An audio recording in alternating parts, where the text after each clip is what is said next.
लोकशाहीचा बुलंद आवाज, रिपब्लिकन वार्ता, महाराष्ट्र।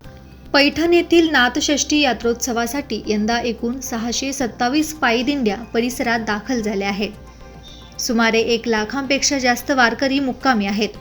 पैठण नगर परिषदेच्या वतीने या सर्व दिंड्यांच्या नोंदी करून क्रमांकाचे बिल्ले देण्यात आले आहे। तसेच वारकऱ्यांना नागरी सुविधा पुरवण्यासाठी स्वतंत्र पथक देखील तैनात करण्यात आले आहे।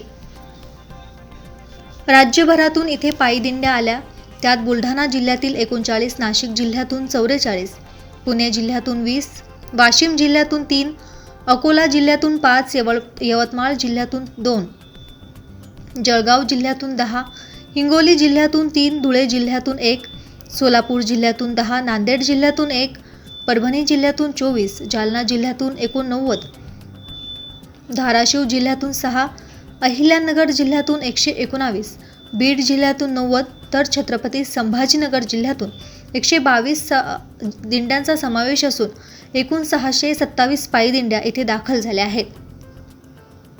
यात्रा मैदानासह वाळवंट आणि इतरत्र फिरते शौचालयांच्या सुविधा देण्यात आल्या आहेत। पिण्याचे पाणी, आरोग्य तपासणी पथके, स्वच्छता पथके, वाहतूक नियंत्रक पथके आदी तैनात करण्यात आले आहे। तसेच चोख पोलीस बंदोबस्तही तैनात करण्यात आला आहे। छत्रपती संभाजीनगर जिल्ह्याचे जिल्हाधिकारी दिलीप स्वामी यांनी आलेल्या दिंड्यांमध्ये सहभागी होऊन वारकऱ्यांच्या भेटी घेऊन विचारपूस केली।